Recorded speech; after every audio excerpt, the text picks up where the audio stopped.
Muy buenas.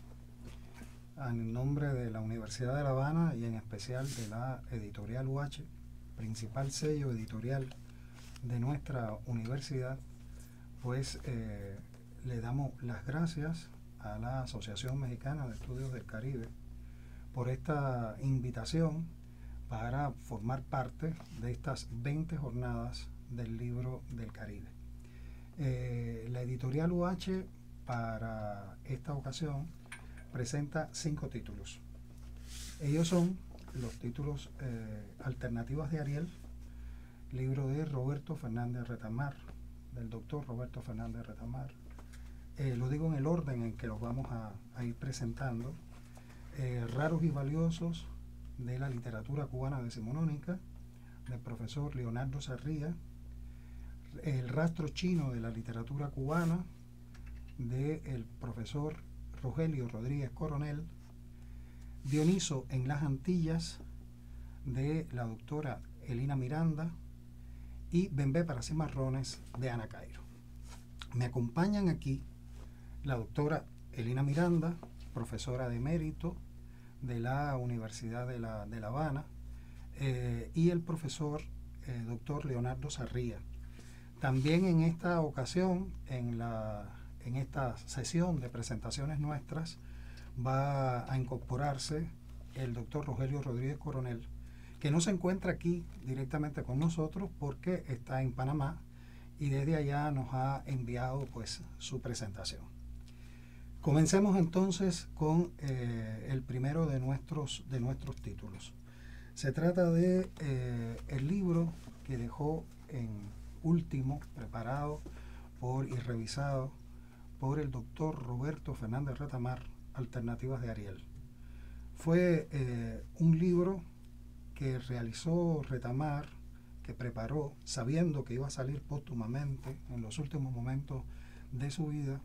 Lo preparó a instancias de una solicitud de la Academia Cubana de la Lengua, que lo había nombrado ilustre miembro emérito de la Academia, y por lo tanto es el último libro que deja preparado Retamar.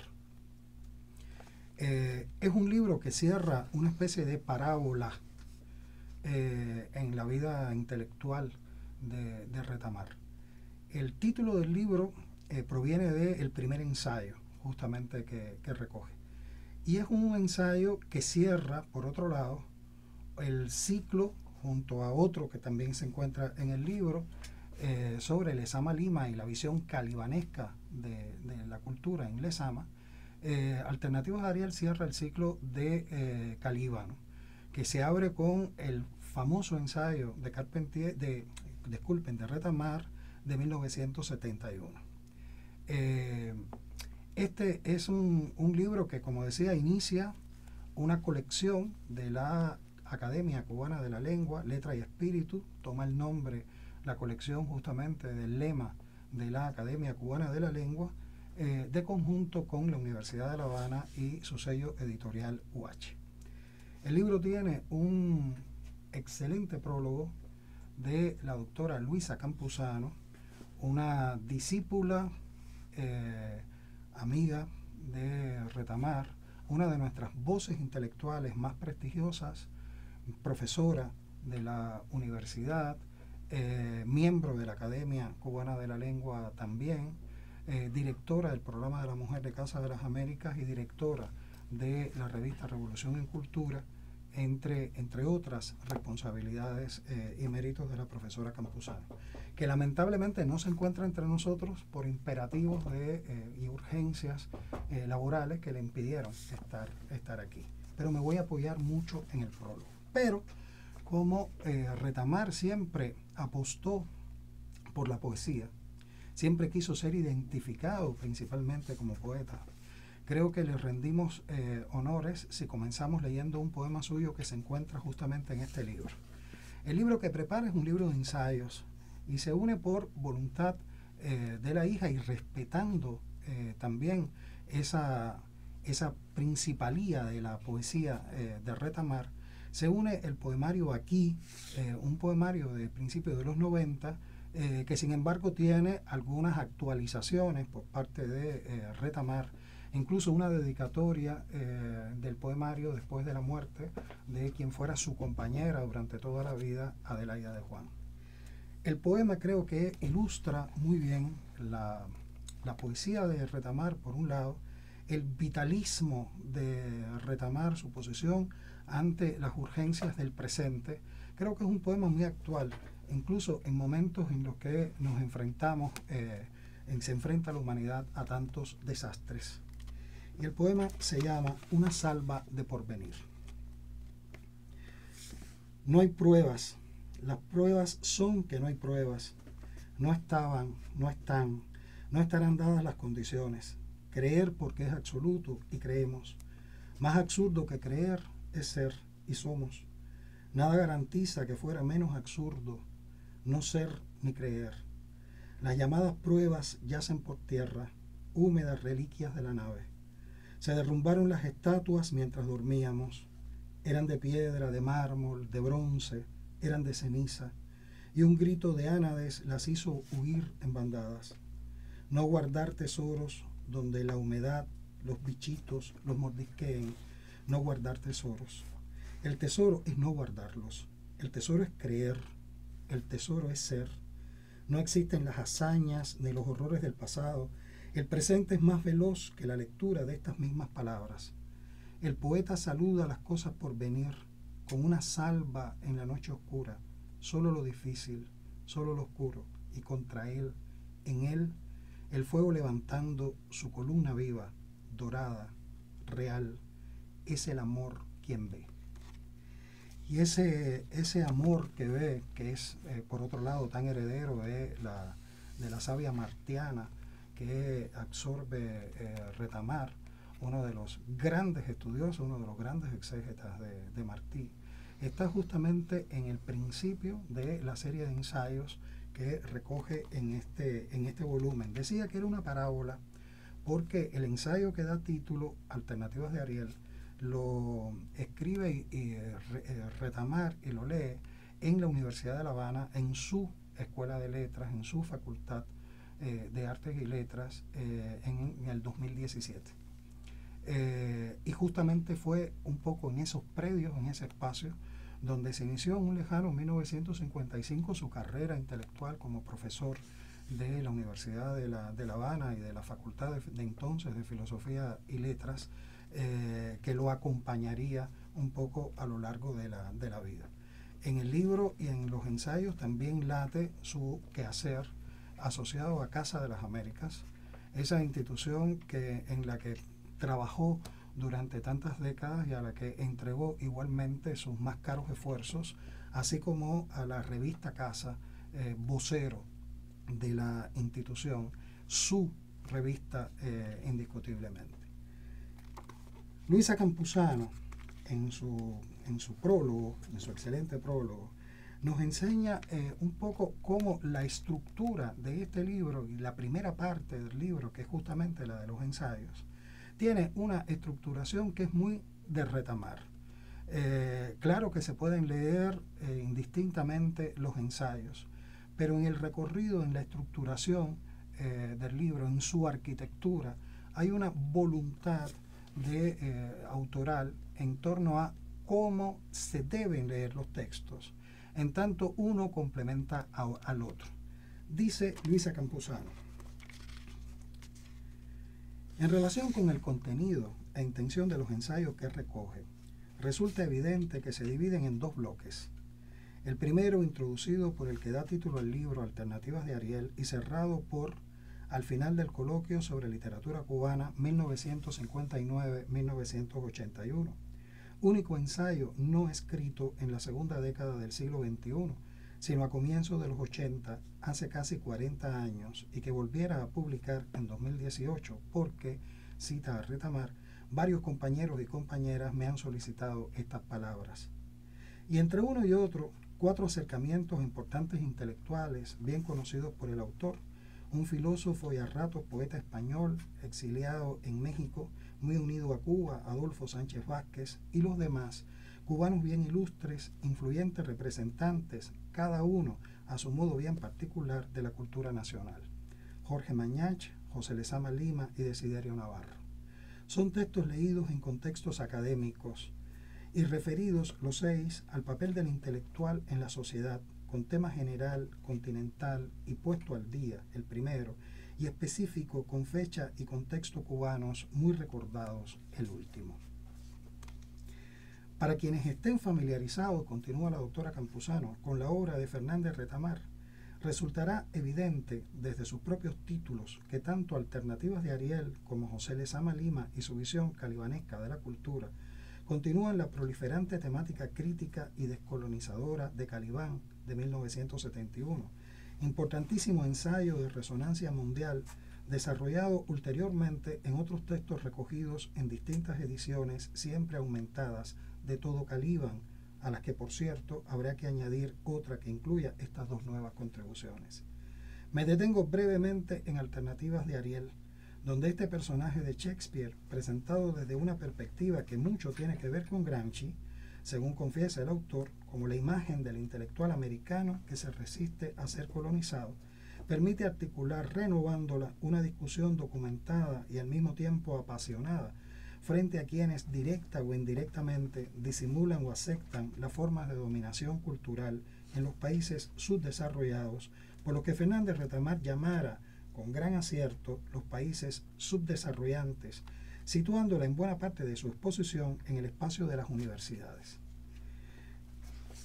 El segundo bloque, conformado por 2 textos fechados en diciembre de 2018, cuando todavía con gran esfuerzo podía sentarse algunas horas a escribir, dice Luisa Campuzano, se sitúa en el contexto más amplio de la Revolución. La acotación explícita en el título del primero, Nota sobre América, en vísperas de los 60 años de la Revolución Cubana, así lo indica. Pero ambos se relacionan igualmente con la Casa de las Américas, el mágico espacio físico y espiritual creado en 1959 por Aide Santa María, que también cumplía 60 años en esta fecha, lugar sin fronteras para la creación y la celebración del aniversario, al que dedicaba el segundo de estos textos, Prólogo a Prólogos para la Memoria. Termina el prólogo de Luisa Campuzano con estas palabras: renovador del modelo de la literatura latinoamericana, teórico mayor no solo de las letras, sino del pensamiento cultural latinoamericano, magistral estudioso de Martí, impugnador de todo tipo de conformismo, de mimetismo, de cipallismo, enemigo sagaz del dogma castrante, Roberto Fernández Retamar fue y seguirá siendo, en nuestra práctica de las ideas políticas y la ideología que sustentaron su crítica y su teorización, no solo un maestro brillante y consecuente, lúcido y comprometido, polémico, muy polémico, sino también y sobre todo un fundador. Y ello se debió, entre otras razones, y esta es también una lección y una advertencia, a que sus horizontes siempre fueron mucho más allá de lo inmediato, lo contingente, lo local. Su tiempo fue el de los grandes cambios, el de las nuevas miradas. Para ese tiempo y sobre todo para el futuro, para los jóvenes en quienes confió explícitamente su legado, desarrolló sus proyectos igualmente grandes, precursores, no pocas veces retadores. En los años 60, en los 70, se constituyó en adelantado, como no ha dejado de reconocerse, de la nueva poesía, de la nueva crítica latinoamericana, y más allá de nuestra lengua y de nuestro entorno, fue uno de los padres de la descolonización mental, la más dañina y lastrante de todas, fundador de los estudios postcoloniales y aún más allá, de los estudios post-occidentales. Los textos recogidos en este volumen son prueba, una más de ello. Con estas palabras concluye esta presentación la doctora Campuzano sobre este libro de Retamar, al que los invito.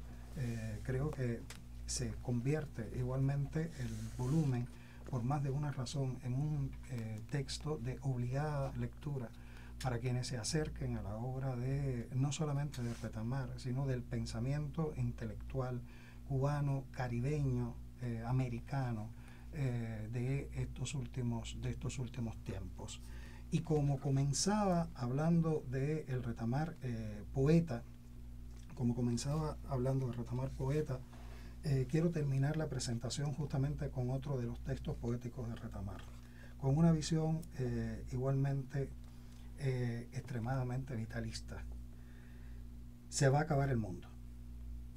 Tiene una frase en el poema al principio de Alfonso Reyes, que dice: un cierto instinto pitagórico hace que se consideren los números redondos como cifras fatídicas. Así fue el del año 1000, así será el de 2000.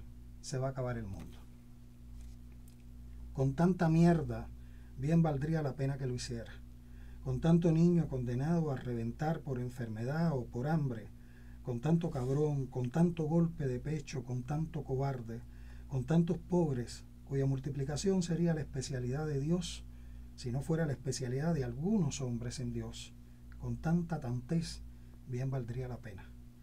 Pero de pronto se sonríe uno de mis nietos, pasa y quizás hasta se queda una lunarada muchacha lila, amanece con sonidos de pájaros, encuentro un nuevo amigo, algo increíble a mis años, leo el poema aquel, oigo el concierto del alma, un mísero parte su mendrugo y da la mitad a otro mísero.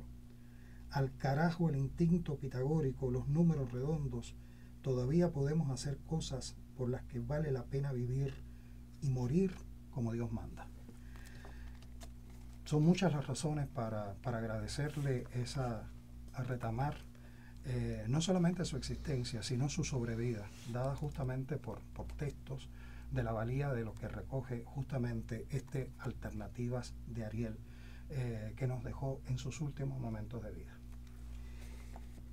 Y damos paso entonces a la siguiente presentación. Lo hacemos con un libro del doctor Leonardo Sarria, Raros y Valiosos de la literatura cubana decimonónica. Creo que es un libro que convida a una relectura, ¿verdad?, del 19 cubano. Es un libro que se acerca quizás a zonas de márgenes, si atendemos a los estudios decimonónicos en sentido general que se han acercado al siglo XIX cubano.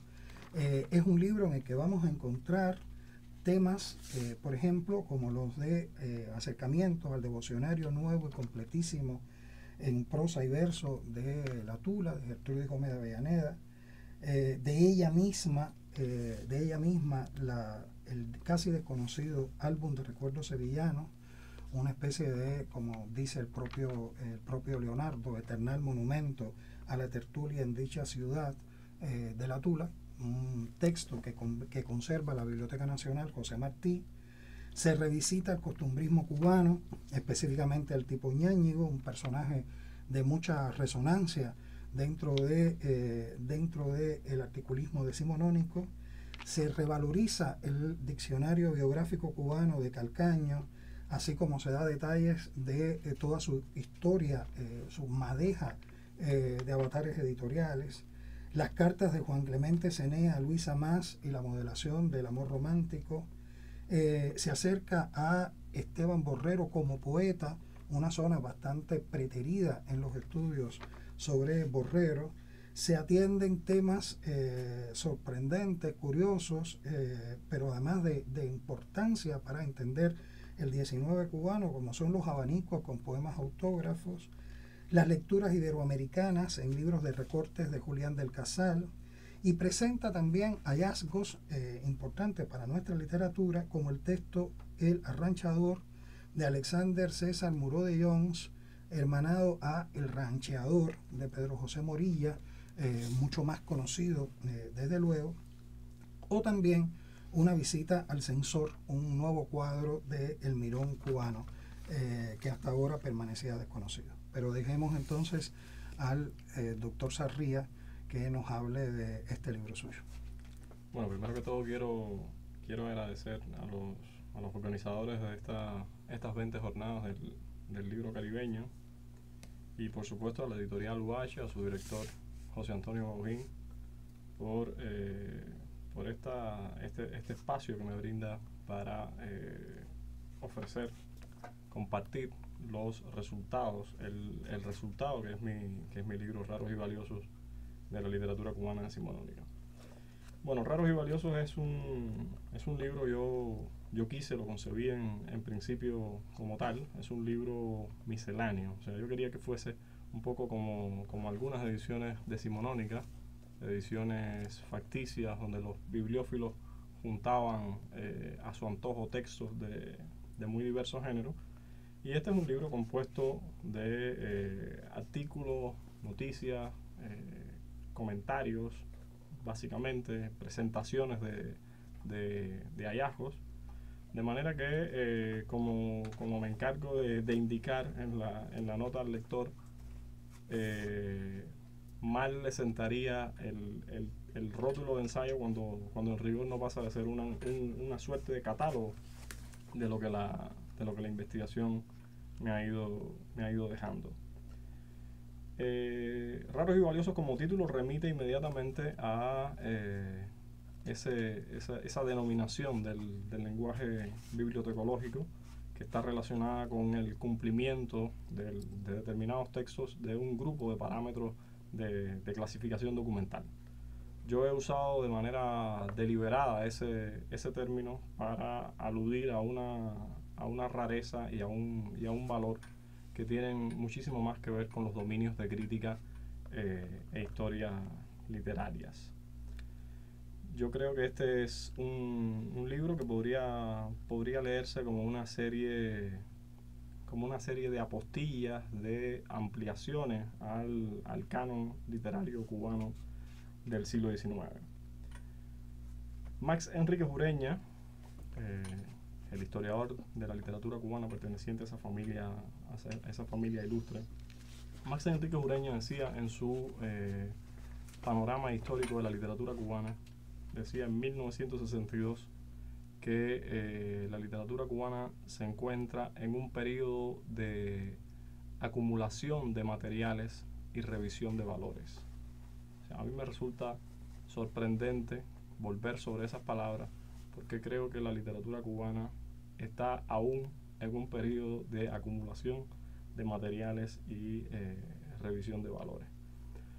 Desde luego, como cualquier literatura, el corpus literario nuestro debe someterse a una constante revisión, ¿no? A una revisión sistemática. Yo creo que en el caso nuestro, esa necesidad es quizás un poco mayor. Tengo esa sensación, y creo que junto con esa necesidad de revisión y de rescate en términos arqueológicos, archivísticos, debe ir aparejada una actualización en términos teóricos también. Nuestros esquemas creo que han envejecido un poco. A mí me interesa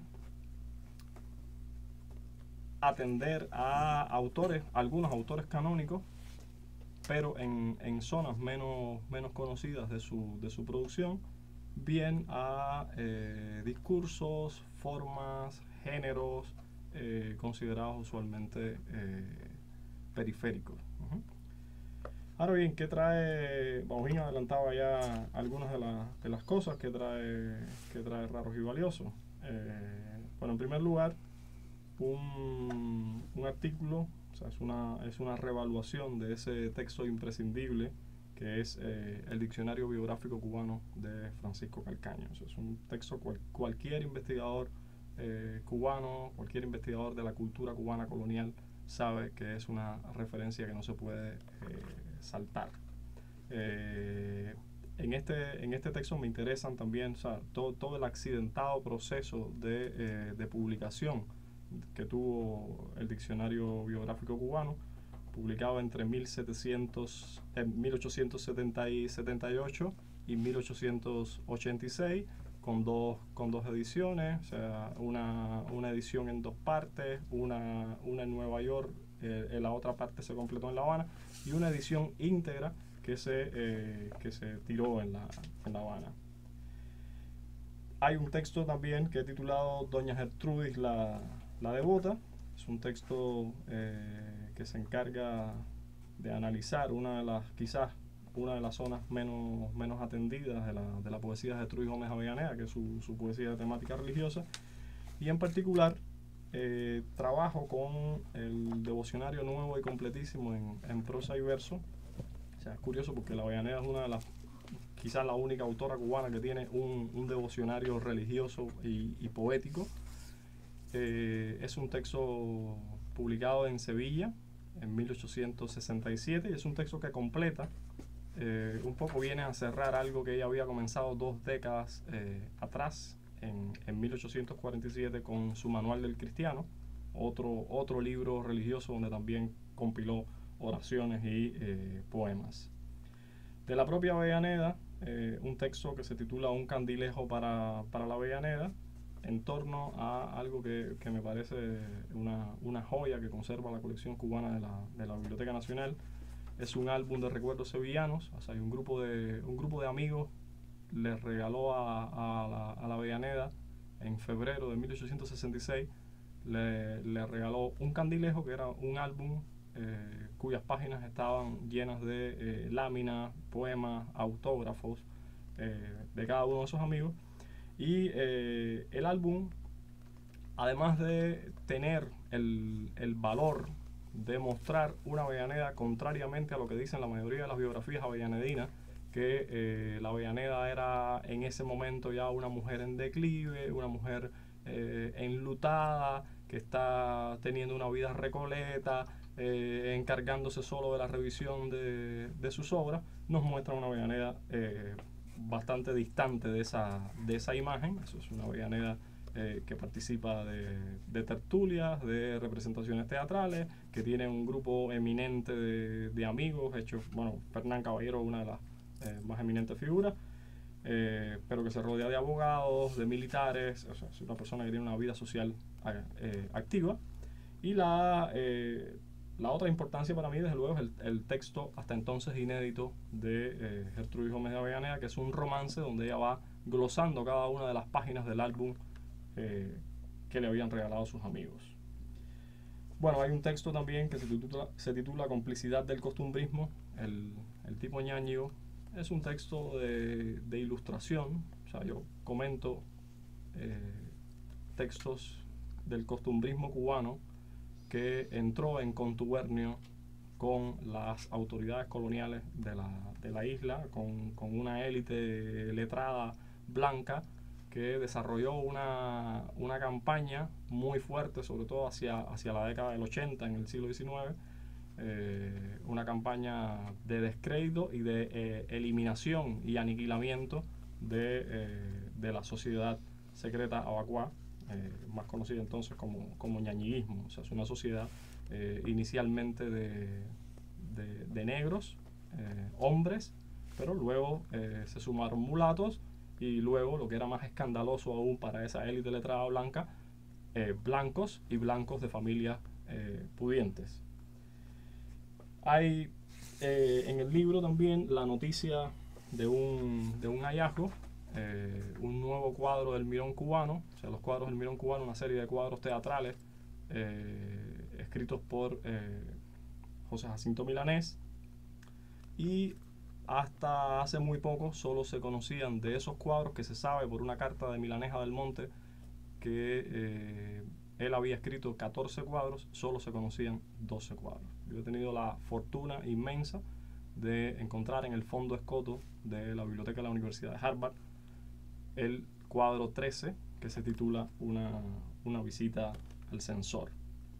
Como también adelantaba el profesor Bauhin, un ensayo que ha sido para mí una especie también de divertimento, porque es un acercamiento a la cultura del abanico en el siglo XIX cubano, y un acercamiento en particular desde un texto, una antología de autógrafos sobre abanicos, que se hizo también en la década del 80 en Cuba, abanicos autográficos. Me interesa sobre todo llamar la atención aquí de esta poesía considerada menor y sin embargo significativa, de la manera en la que esa poesía de ocasión corre muy naturalmente con la llamada poesía elevada, la llamada poesía de tema elevado, la poesía filosófica, la poesía religiosa, y muchos de nuestros autores canónicos participaron tanto de la poesía de álbumes y de la poesía de abanicos como de esa gran poesía. Bueno, adendas a las poesías de José Jacinto Milanés y Juan Clemente Cenea básicamente es la presentación de textos que no fueron recogidos en ninguna de las ediciones de la poesía de José Jacinto Milanés ni de Juan Clemente Cenea. Y de Juan Clemente Cenea es el texto que vendría a continuación, que viene a continuación en el libro, modelando a la amada, las cartas de Juan Clemente Cenea a Luisa Mas. Bueno, este es un epistolario que está también en la colección cubana de la Biblioteca Nacional. Es un epistolario amoroso, y yo lo que hago es comentar las cartas desde el interés por mostrar algo que me parece clave aquí, que es la violencia intrínseca del lenguaje romántico en la prefiguración, en la figuración del sujeto femenino. O sea, no me interesa señalar a Cenea como un machista, ni mucho menos, sino ocuparme del lenguaje, que es para mí lo más importante aquí. La noticia de otro hallazgo, revisando las páginas del Faro Industrial de La Habana, encuentro una nota que celebra la publicación en el periódico El Comercio en París de un texto que se titula El Arranchador, de Alexandre César Moreau de Llonés, quien estuvo vinculado al Círculo del Mondino, y es un texto que casi es contemporáneo con otro texto también titulado El Arranchador, de Pedro José Morilla, un ensayo de reevaluación sobre el poeta Esteban Borrero Echeverría, más conocido como narrador, y sin embargo de una obra sumamente importante, al menos así lo considero yo, en ese tránsito entre el segundo romanticismo y el modernismo. Me he saltado con toda intención, y lo dejo para el final, las lecturas iberoamericanas en los libros de recortes de Julián del Casal, porque creo que puede ser de gran interés para el lector y el investigador mexicano. Casal tuvo hasta su muerte, hizo recortes y pegó en 2 libros de las columnas de periódicos franceses y de periódicos iberoamericanos, y este texto es una presentación luego de una relación bibliográfica. Está esa relación bibliográfica por autores y por países de todo lo que Casal recortó y pegó en esos libros. Creo que lo interesante para el lector mexicano y para el investigador mexicano es comprobar lo que Casal decía en el comentario crítico a la poesía de Francisco Asís de Igaza, que París era una especie México era una especie de París americano, cuya literatura él seguía con mucha atención. En efecto, de los bloques de esta relación bibliográfica que yo he hecho, de los bloques más extensos, más abundantes, más ricos, está el bloque de textos mexicanos, y comprobar también, cosa muy llamativa, la cantidad de textos que Casal guardó de Manuel Gutiérrez Nájera, el Duque Hope. O sea, cosa que podría apuntar a un aprendizaje de la crónica casaliana en la crónica de Nájera. Evidentemente hay una admiración muy grande de Casal por Nájera. Yo he puesto al frente de este libro un epígrafe de Cintio Vitier que dice: también el pasado deviene. Cintio Vitier en otro texto diría que aun cuando nosotros ignoramos del pasado muchos pormenores y muchos detalles, sabemos del pasado lo que el pasado no sabía de sí. O sea, lo sabemos en su dimensión de futuridad, ¿no? Yo creo que ese devenir y esa futuridad del pasado se sostienen sobre la indagación y sobre nuevas miradas. Muchas gracias. Muchas gracias a usted, profesor, por la invitación a la lectura de Raros y Valiosos de la literatura cubana decimonónica. Me gustaba mucho la idea esta con la que terminaba, porque justamente en esa indagación del pasado, para el entendimiento no solamente de quiénes somos, ese pasado que se proyecta justamente en un futuro, un pasado que construimos también desde el presente en mucho, tiene que ver con nuestro próximo libro. Se trata de El rastro chino en la literatura cubana. Es un texto del doctor Rogelio Rodríguez Coronel, profesor emérito de la Universidad de La Habana y director de la Academia Cubana de la Lengua. Como su título indica, trata de perseguir desde el siglo XIX, momento inicial de donde se puede rastrear con mayor peso a partir de la oleada migratoria en finales de la segunda mitad del siglo XIX, la oleada migratoria de chinos a Cuba, donde se puede rastrear mejor la impronta que deja esta milenaria cultura a través no solamente de la mirada del migrante, sino también en qué medida el diálogo cultural, una cultura como la caribeña y la cubana, tan porosa, tan dispuesta a diálogos múltiples, se enfrenta también con la sabiduría de la cultura china. Por el libro del doctor Rogelio Rodríguez Coronel, transitan desde el siglo XIX con figuras como Ramón Mesa de finales del siglo, una figura que de alguna manera inicia en nuestras letras esa presencia justamente de la imagen del chino construida desde este otro lado del charco, ¿verdad? Por el libro de Rogelio en análisis que van actualizando justamente estas miradas cubanas, insulares, sobre los chinos y en qué medida al ajiaco cubano, como diría don Fernando Ortiz, se incorpora también la huella china, el condimento chino.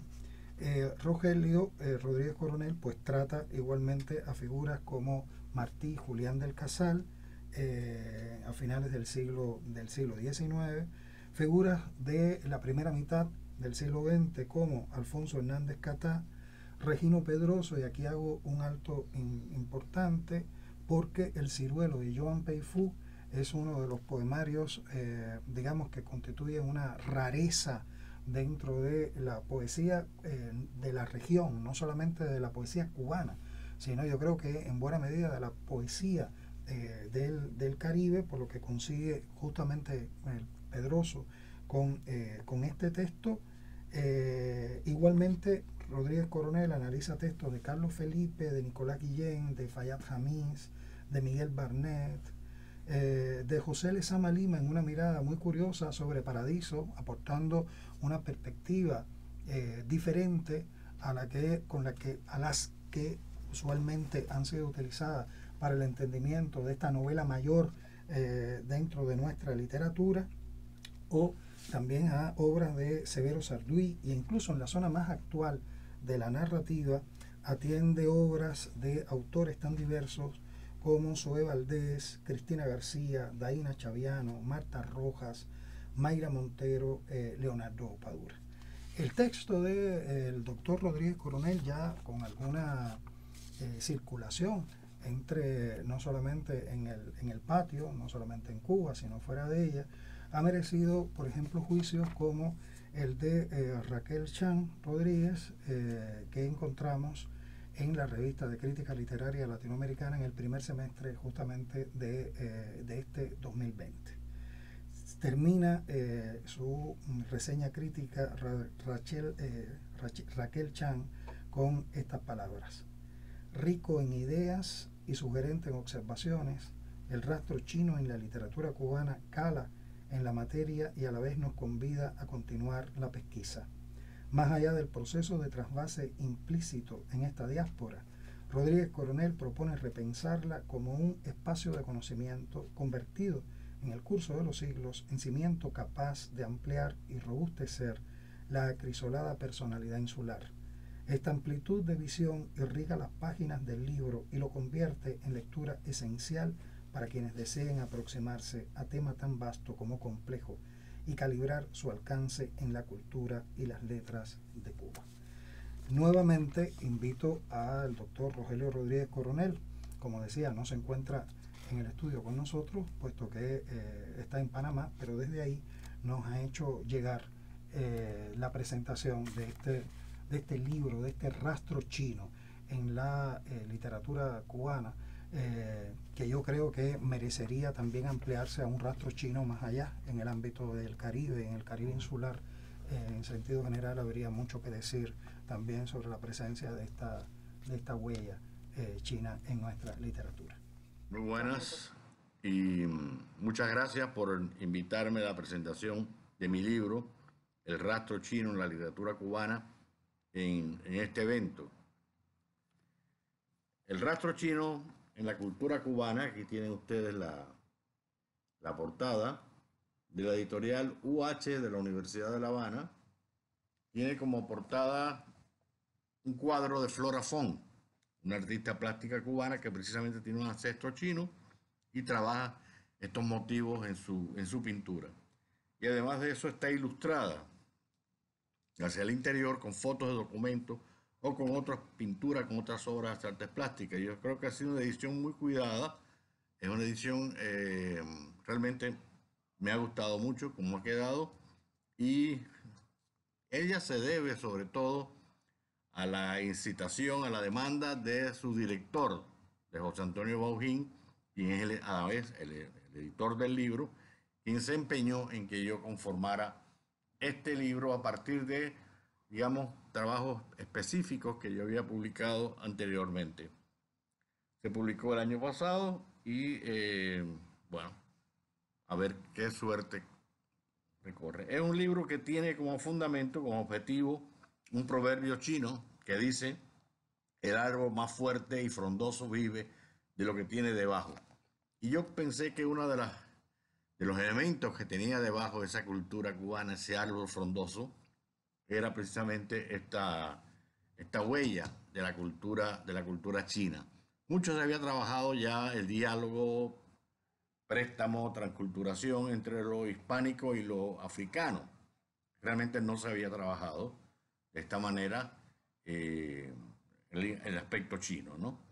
El libro, por lo tanto, trata de ofrecer esa imagen, ese proceso, desde finales del siglo XIX hasta nuestros días.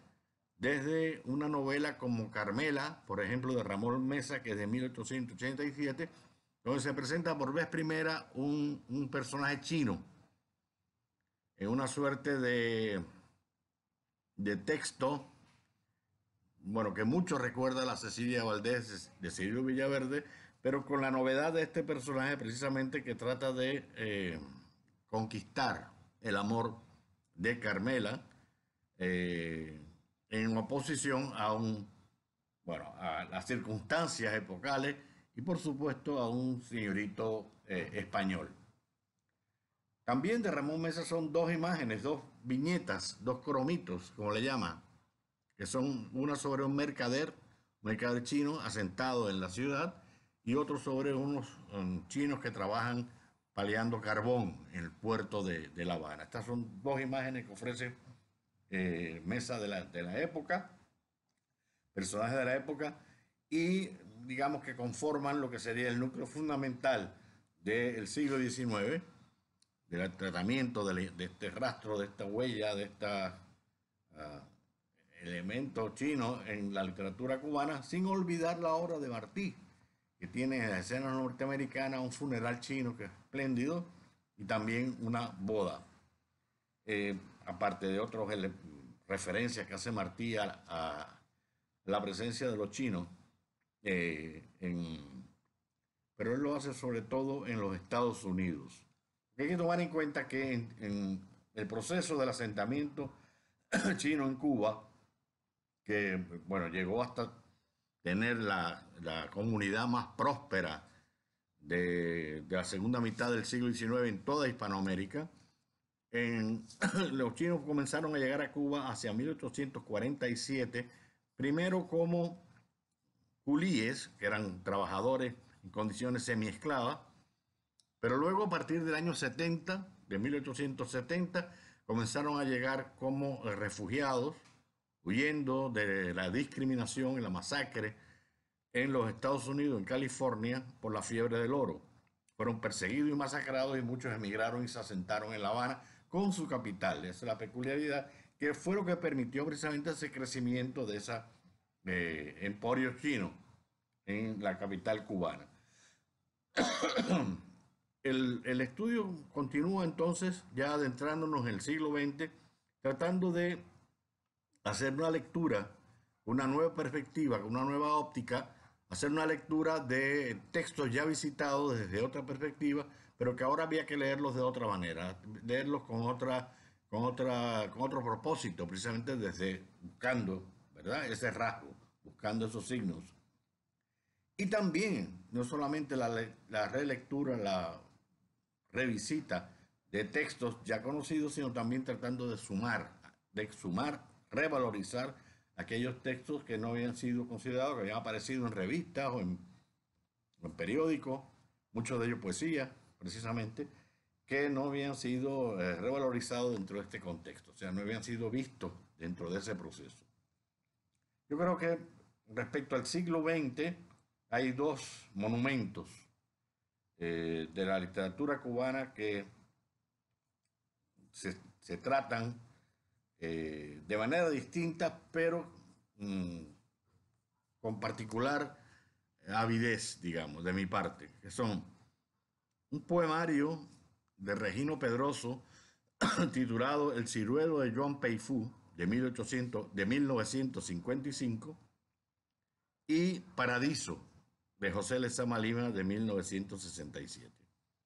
El ciruelo de Joan Peifú es un poemario que la crítica considera, por supuesto, que es un valioso poemario de la poesía cubana del siglo XX, pero de alguna manera siempre se soslayaba entrar a hacer un análisis profundo de este poemario, porque el elemento chino es una presencia absoluta desde la concepción de los personajes, digamos, de este poemario, que es el diálogo entre el maestro y un discípulo, como haría Confucio, por ejemplo, hasta desafíos estéticos que se propuso Regino Pedroso al concebir el verso, no solamente, digamos, lleno de una tropología de imágenes asiáticas, de imágenes chinas, sino también desafíos estéticos propios del ritmo, de la métrica, de la manera de construir el poema, cuyos modelos se pudieran encontrar, digamos, en la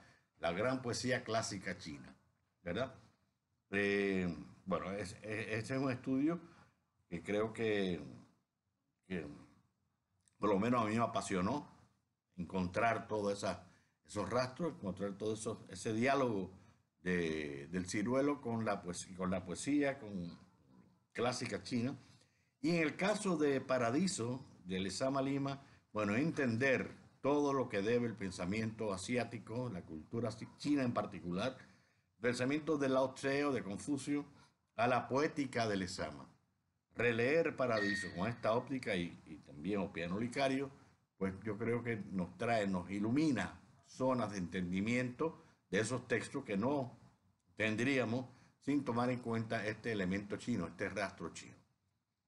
Recuerdo, por ejemplo, hay un capítulo en la novela, en Paradiso, en que Rialta, la madre, se reúne con sus hijos y juegan a los yaquis. Los yaquis, ese juego de una pelotica con una especie de estrellitas que se lanzan, se cogen, que por cierto es un juego chino, es un juego de origen chino.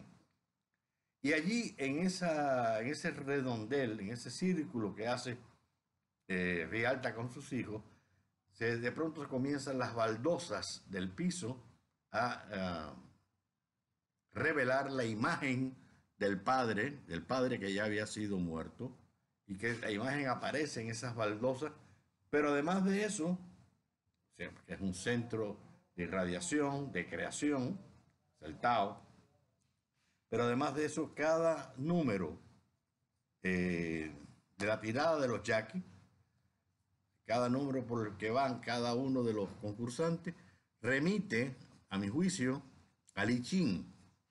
Y allí nos va a dar la clave del destino del personaje y del sentido de ese personaje dentro de la novela. Es un momento muy revelador que, si no se toma en cuenta esas relaciones con el Tao Te Ching, que no se toma en cuenta esas relaciones con el I Ching a partir del juego del Yaqui, que es un juego chino, pues esas son claves de lectura, por ejemplo, que se pierden, que no tenemos en cuenta, que no podemos revelar. Y así trato de ir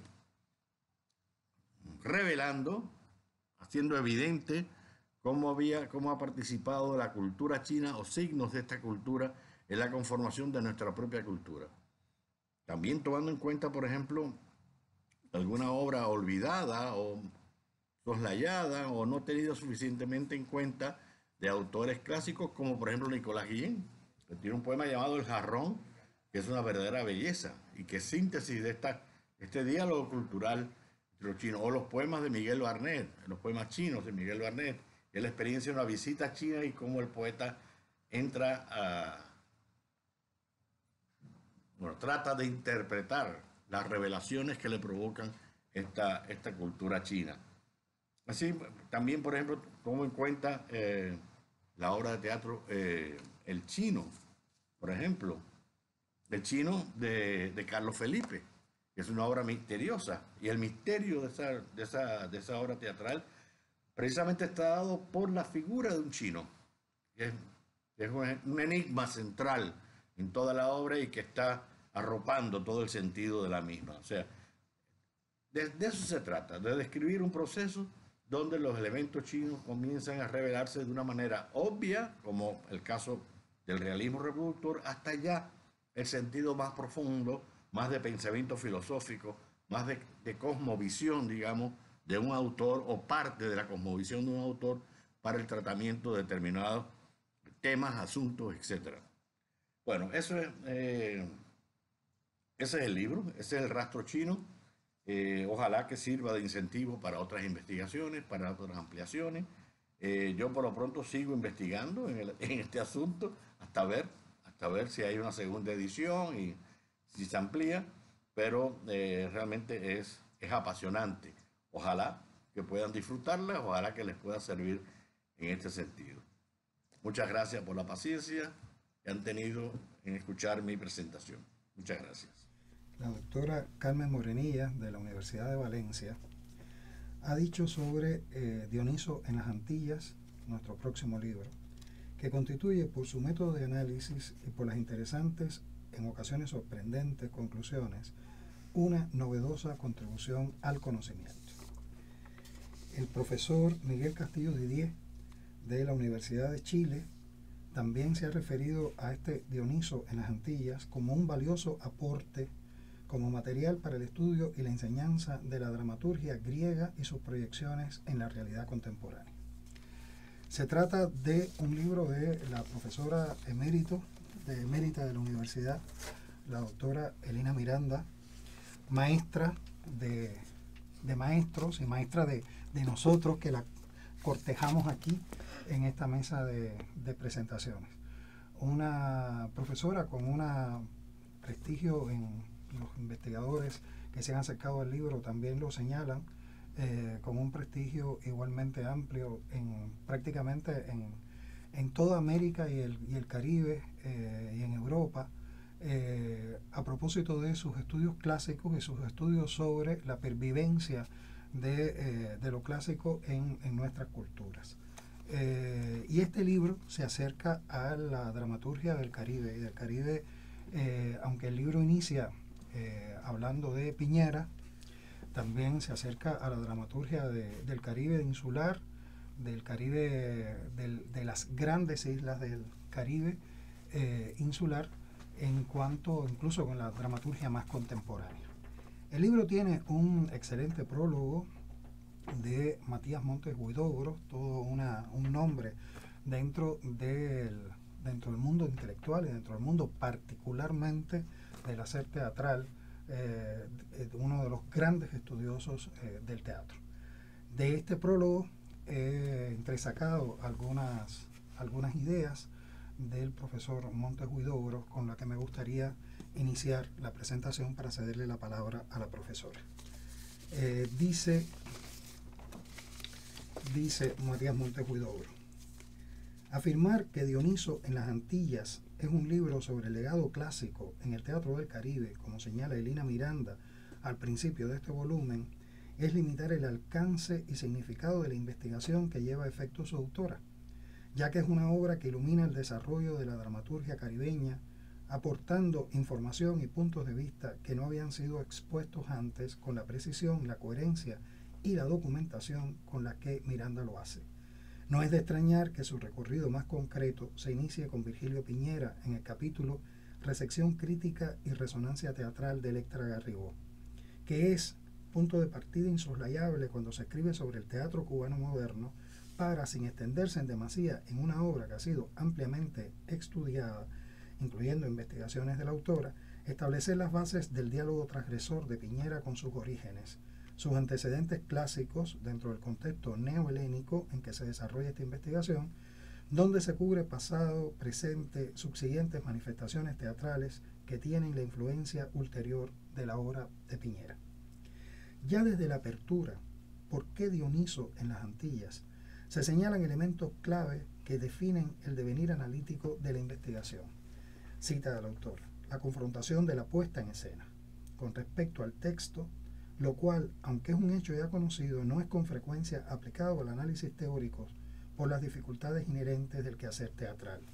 Este elemento que la autora propone como base de péndulo crítico le da mayor vitalidad a una investigación que nos remite a los orígenes de los textos en sí mismos, aunque sujetos al cambio de los siglos a consecuencia de los montajes y los cambios variantes del punto de vista. Y concluye el prólogo Matías Montes Huidobro de esta manera: este libro termina con un interrogante del mismo carácter que la inicial, y que Miranda ha desarrollado de forma brillante. En Fin de los mitos o Diálogo transgresivo, esboza algunas conclusiones que no son sin embargo abarcadoras de todo lo que vale su Dioniso en las Antillas. Para mí representa una muestra de que solo el trabajo investigativo a conciencia y profundidad, en el que se trasluzca la obsesión por llevar adelante el planteamiento, rompe la bulia colectiva ante el espectáculo teatral, tomado con frecuencia muy a la ligera y hasta peyorativamente. Elina Miranda demuestra que la vigencia escénica es textual, investigativa, y que el teatro no es solamente la formulación momentánea del montaje, aunque cada montaje forme parte de él. Hay, como ella hace, que revivir el teatro a través de la investigación crítica, cuando, como en su caso, sentarse en la butaca para ver una Antígona, una Medea, una Electra, una Casandra, representa traspasar el pórtico de los Atridas y subir a la escena metateatralmente, como quien penetra en un anfiteatro ateniense para ver varias producciones al mismo tiempo, las de la antigüedad clásica y la inmediata y dionisíaca de la realidad antillana que nos circunda, como si la erudición vivificara a Dioniso al mismo tiempo que nos vivifica. Profesora Miranda, con estas palabras de Matías Montes Huidobro, pues le cedo la palabra para que nos hable de este convite dionisíaco en torno al teatro caribeño. Es de obligación y de regocijo dar las gracias a todos los que han hecho posible esta presentación, pero quisiera también empezar dándole las gracias al profesor Montes Huidobro, un teatrista y un estudioso notabilísimo, por el estudio que ha hecho de mi libro, que a veces a mí misma me ha dejado sobrecogida de que haya logrado o que haya esos planteamientos, me los reilumina, ¿no? Es difícil hablar de un libro propio, pero creo que quizás se impone comenzar por el propio libro. El porqué, ya que se ha hablado tanto de los porqué, el porqué Dioniso en las Antillas. Dioniso es el dios de la vegetación, el dios de la fecundidad en la antigua Grecia, aunque casi siempre las personas lo conocen más por su nombre romano de Baco y lo asocian con el vino, con el cual evidentemente era parte de esa fertilidad, de esa fecundación, y era, por supuesto, por tanto, por ese proceso vital de nacimiento, vida, muerte, resurrección que se representa en Dioniso, pues el eterno recién llegado siempre estaba llegando y siempre era el que estaba en el asiento central del teatro, que es donde se hicieron todas las representaciones de tragedias y comedias atenienses en el siglo V, y por lo tanto es, porque eran los festivales a él dedicados, y por lo tanto es no solo es todo esto de la fecundidad, sino también es el dios del teatro. Y pensé, además, como recién llegado, como siempre viajando, pues sus viajes se extendieron más allá de lo que hubiera pensado cualquiera en la antigua Grecia al llegar a tierras del Caribe, a tierras antillanas. He preferido también utilizar el término Antillas, que era cuando yo era niña, que venía en todos los manuales de geografía, porque todavía el Caribe no se había expuesto, no se había usado de la popularidad que tiene, y al igual es un espacio, sin embargo, geográficamente más específico que lo que es Caribe. En Caribe uno puede discutir mucho qué entender por él. Y sobre todo porque siempre se habla de las Antillas mayores y las Antillas menores. Y a mí me venía muy bien esa definición de Antillas mayores para referirme al teatro de lo que sería el Caribe insular hispánico, Cuba, República Dominicana y Puerto Rico. Es cierto que a través del tiempo los cánones del teatro griego se han mantenido y han vivificado y están presentes en toda la historia teatral. Pero pienso que en el siglo XX tiene una repercusión especial. Es un siglo de rápidos procesos sociales, científicos, técnicos, y al mismo tiempo en el que parece que las humanidades van quedando detrás, que los estudios humanísticos ya no son tan importantes y hay que abrirse nuevos caminos. Cosa que, desdichadamente, en este siglo XXI también se mantiene. A veces uno dice, bueno, ¿y dónde quedan las humanidades? Y el teatro, sin embargo, dio una respuesta a todos estos procesos, eran magníficos, pero ¿dónde quedaba el problema del ser humano? ¿Cómo se enfrenta el ser humano a sus circunstancias? Pienso que esa es un poco la respuesta a lo que se ha preguntado mucha gente, ¿por qué la importancia de los mitos en el teatro del siglo XX? Y sobre todo, porque las tragedias, porque en fin, un poco que sucede lo mismo en el siglo XX que sucedía en la antigua Atenas. No hacía falta contar qué pasaba, sino uno podía tomar el mito para reflexionar sobre nuevos acontecimientos, nuevas formas de ver las cosas, o sencillamente tratar de hacer pensar sobre ellas. De hecho, esto, bueno, no voy a detenerme en toda la floración europea de teatro que hasta se llamó neohelénico. Y sí, como fue para muchos, sobre todo a finales del siglo XX, algo extraño en tierras de Latinoamérica o en tierras, y mucho más en tierras caribeñas, en tierras insulares. De hecho, se cuestionaba, ¿verdad? O no se cuestionaba, pues sí, algunos estudiosos lo cuestionaban, otros lo ignoraban.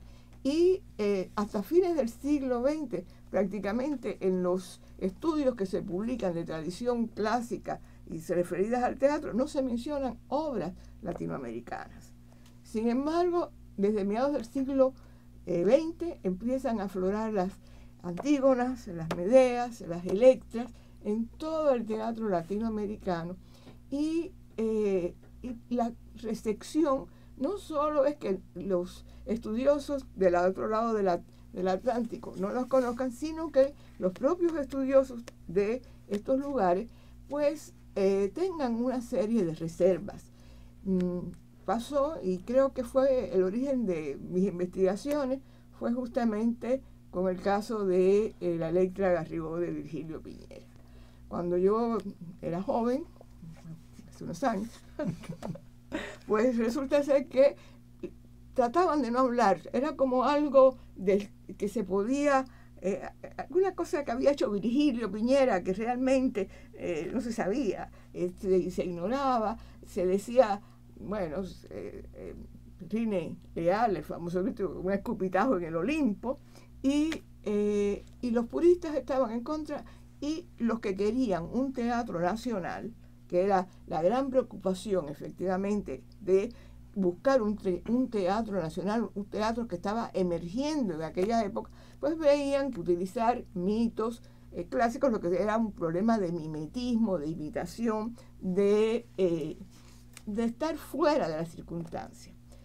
Fueron precisamente, empecé a estudiar este tema en el teatro cubano, de ahí surgió un libro que publiqué en el 2006, Calzar el coturno americano, y en ese, estudiando, por supuesto, uno se va ampliando. Primero, Electra me hizo llegar a que había una serie de obras en el teatro cubano sobre mitos. Después, el teatro cubano me hace llegar a otros teatros, al teatro de Santo Domingo, al teatro de Puerto Rico, y veo que hay una cantidad de obras. En distintos estudios que ya en el siglo XXI que se ha tratado de rescatar, bueno, cuál es la relación con Borqué y demás, sin embargo, siempre a veces se dan planteamientos que tratan de uniformarlo con un solo nombre. Son manifestaciones neocoloniales o después de la conquista, etc. Pero tampoco, porque América Latina no es una y es diversa.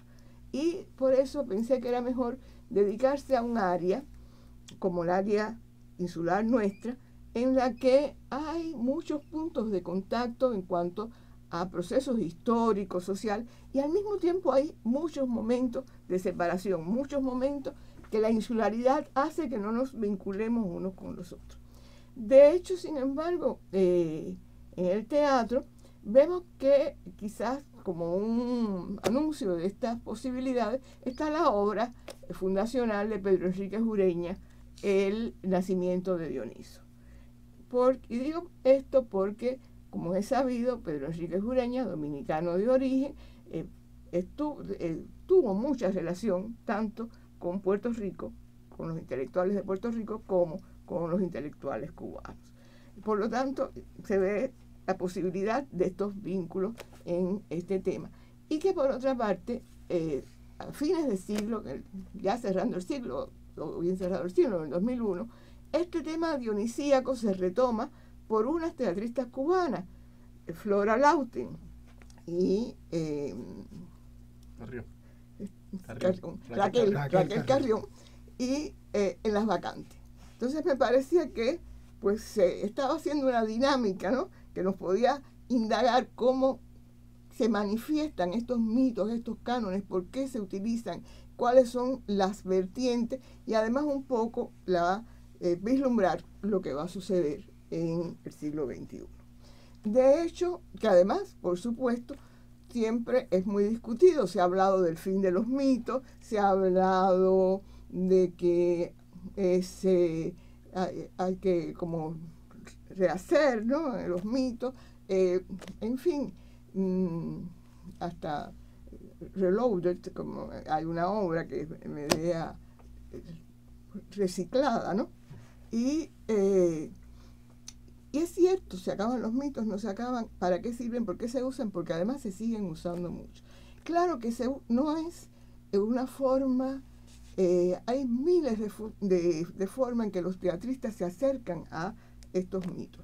Puede ser desde una forma muy cercana, a veces son especies de tragedias muy serias, y otras, como el caso de que ya he citado, de Virgilio Piñera, que es precursor de algo que va a suceder mucho o bastante en distintas obras de las Antillas, que es esa fusión de géneros, de repertorios, de momentos.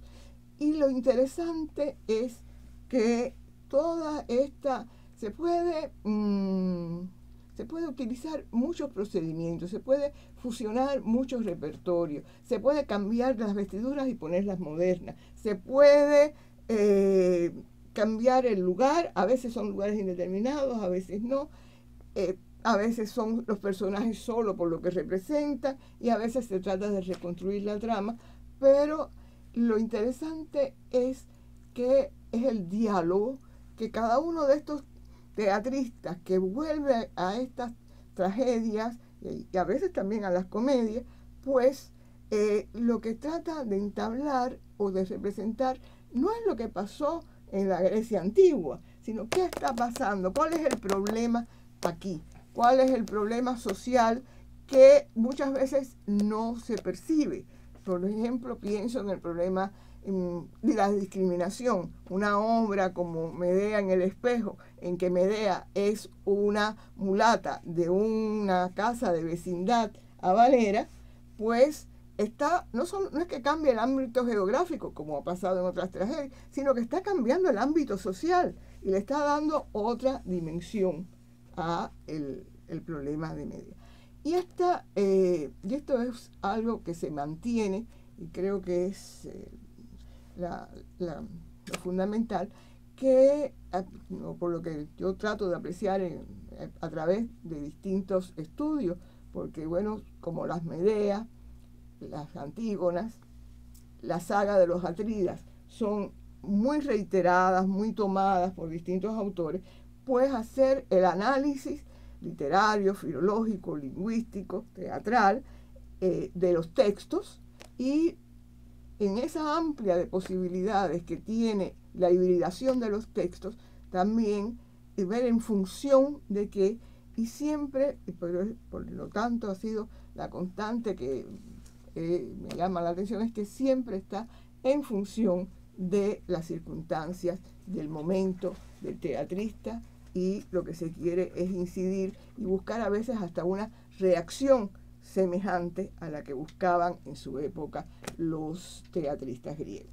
Por lo tanto, algo de lo que ya se ha hablado aquí, ese vínculo del pasado que ilumina el presente, pero el presente también ilumina el pasado, porque a partir de la lectura de estas obras actuales, podemos también entender mejor las tragedias griegas. Hay muchas cosas que uno ve en una tragedia ahora de Esquilo, Sófocles y Eurípides, que viéndola a la luz de este diálogo que siempre es muy transgresor, últimamente, sobre todo en el siglo XXI, la teatralidad, la transgresión es muy frecuente, pero sin embargo no deja de ser un diálogo fecundo. Creo que eso es lo fundamental. Muchas gracias, profesora Elena Miranda, también subdirectora de la Academia Cubana de la Lengua, que no lo había dicho, lo había pasado por alto. Y en efecto, tratándose de... Yo creo que la mesa ha tenido un común denominador, entre otros, con los libros que hemos presentado. A mí me gusta citar una idea de Unamuno, cuando es posible, porque la idea es preciosa, y es que hay diferentes maneras para el ser humano de verse con el tiempo que le toca vivir y su posición en la historia, ¿no? Decía Unamuno que se podía actuar como hijo del pasado o padre del futuro. Y a mí esta idea de ser padre del futuro, de proyectarse, de performarlo en la misma medida en la que nos estamos haciendo, en la misma medida en la que somos sujetos construidos desde el pasado, un poco tiene esa resonancia en el libro de la doctora Miranda, en este diálogo caribeño con la antigüedad clásica, ¿verdad? Y tiene igualmente expresión en el último libro que presentamos hoy, que es Bembé para cimarrones, de la doctora Ana Cairo. En el caso de Bembé para cimarrones, se trata de un libro de la también profesora de la Universidad de La Habana, la doctora Ana Cairo Ballester, que lamentablemente falleció de forma muy repentina en abril de 2019. El libro que presentamos se trata de una segunda edición que por razones del fallecimiento de la profesora no pudo resultar en la edición con la que ella soñaba y que comentamos tantas veces. Pero es un libro de todas maneras que tiene una actualización realizada por la propia doctora Ana Cairo, que tiene una edición igualmente muy cuidada, y en la que por decisión de ella, pues me honró con la escritura del prólogo. En función del tiempo y sobre todo porque no quisiera eliminar la voz de Ana Cairo a través de su libro, me remito a algunas ideas que entonces escribí dentro del prólogo de la doctora, de este libro de la doctora Cairo. Hay que volver a Bembé para Cimarrones, que tuvo una primera publicación en 2005 con el sello editorial Acuario del Centro Félix Varela de La Habana y que ahora estamos presentando. En varias ocasiones, Ana Cairo y yo hablamos de este texto, de una nueva edición corregida y notablemente ampliada. Para la investigadora en general, sus libros nunca estaban cerrados, eran porosos, abiertos a enmiendas y ampliaciones. La muerte hizo abortar el nuevo Bembé para Cimarrones que le hubiese gustado concebir a Ana Cairo. En su lugar, este tiene correcciones, pero mantiene el espíritu díscolo que le comunicó su autora desde el principio y lo hace vigente, necesario en su provocación para la relectura de nuestra historia cultural desde el lado más irreverente, desde el cimarrón que ensancha las fronteras de su palenque para abrazar la esencia de una cultura que se funda en la disidencia frente al discurso hegemónico opresor y tiene orientación en la dignidad liberadora conquistada y defendida. Desde luego, el metarrelato propuesto inicia con los dilemas de la conquista y colonización y la implantación y cultivo de la institución esclavista, con los discursos que la sostienen y aquellos que la dinamitan. Ello conduce también a los procesos de la trata negrera, de la explotación inhumana del negro en calidad de esclavo y de la rebeldía de éste en sus más variadas expresiones. Por ese camino se llega a nuestro sujeto cultural enfermo de racismo. Solo la vindicación de la cultura que el negro aporta al ajiaco cubano puede hacernos más plenos y propicios al hacer de una sociedad finalmente de todos, para todos. Pero en esa exaltación descolonizada de nuestro magma negro se arriba a una propuesta de más largo alcance.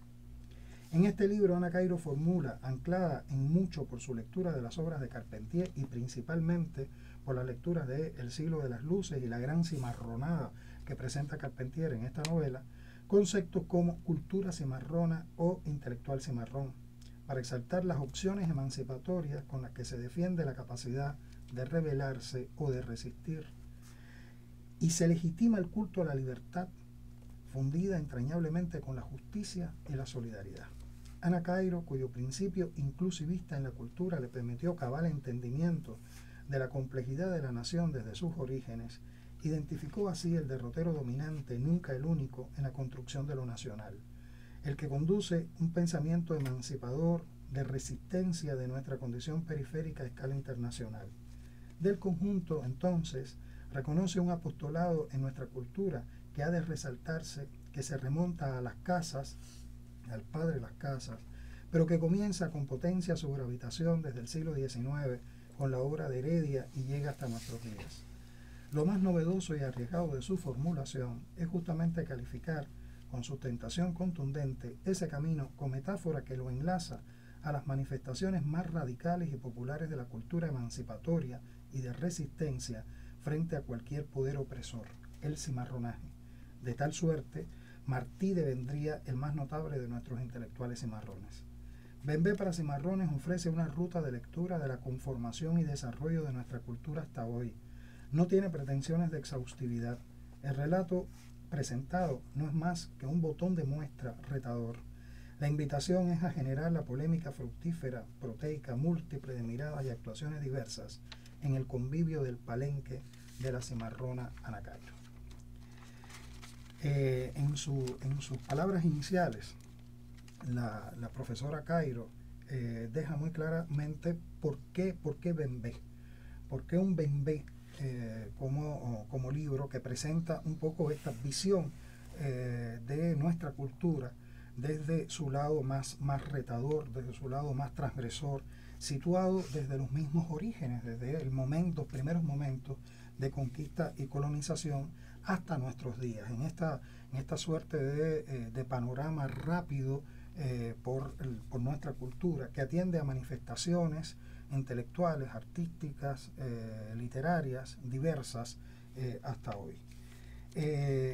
Para ello, Ana Cairo arranca justamente hablando sobre la definición de Bembé, según la da don Fernando Ortiz en el glosario de afrocubanismos de 1924. O sea, Bembé es un baile africano. 3 podían ser las fuentes del vocablo. Un toponímico asociado al Mubanji, uno de los afluentes del río Congo. La palabra conga, membo, equivale a canto, himno, son, rezo, funeral, y un tambor de procedencia sudanesa, según don Fernando. Por extensión, dice la profesora Cairo, Bembé también se identificó con fiesta de naturaleza religiosa y en ciertos contextos racistas de la República Burguesa de 1902 a 1959 en Cuba, denotaba una intencionalidad peyorativa. Para los cubanos actuales, la palabra dignificada puede significar convite, fiesta democrática en la que podrían encontrarse personas muy diferentes en cuanto a ideologías, creencias, maneras de ser y gustos. En este Bembé, que preside la cultura del cimarrón, que preside justamente esa dinámica plural de la cultura enlazada por ese principio emancipador del hombre, por ese principio descolonizador que anima uno de los afluentes principales de la cultura cubana y de nuestras culturas, de la cultura de la región caribeña. A ese Bembé invita Ana Cairo gracias a las libertades de la imaginación. El repertorio que podemos encontrar en el libro que presenta Ana Cairo es múltiple. Hay, por ejemplo, un acta de cabildo habanero, el catecismo escrito por el sacerdote Nicolás Duque de Estrada, el reglamento de cimarrones de Francisco Arango y Parreño, un reglamento de esclavos del coronel Cecilio Ayllón, poemas de José Jacinto Milanés, narraciones desconocidas de Anselmo Suárez Romero, insertas en los álbumes para damas y amigos, novelas, obras de teatro, cartas, diarios, etc. Y en esta especie de convivio de la cultura cubana sigue hasta el siglo XX y los primeros momentos del siglo XXI. De la coincidencia, termina su presentación Ana Cairo, de la coincidencia con esta definición carpenteriana de cultura cimarrona, se insiste en la idea de que el Bembé funciona como un relato cultural. Se aspira a que estos intentos de seguir meditando acerca de la memoria los propicie el Bembé, de una memoria privada, pero también pública, de la esclavitud y sus consecuencias para la identidad de Cuba y la identidad de la región. Con esta presentación de este Bembé para cimarrones, pues termina la presentación de los libros de la editorial UH en estas 20 jornadas del libro caribeño que organiza la Asociación Mexicana de Estudios del Caribe, a quien volvemos a darle las gracias por permitirnos la entrada, por permitirnos el diálogo, por presentar obras que ojalá puedan servir, multiplicar investigaciones y que ayuden justamente a esa constante de nuestro trabajo, que tiene que ver con esa definición de quiénes somos, dónde estamos, qué queremos, cuáles son nuestras perspectivas de futuro en una época que tanto convida a pensarnos a nosotros mismos. Muchas gracias.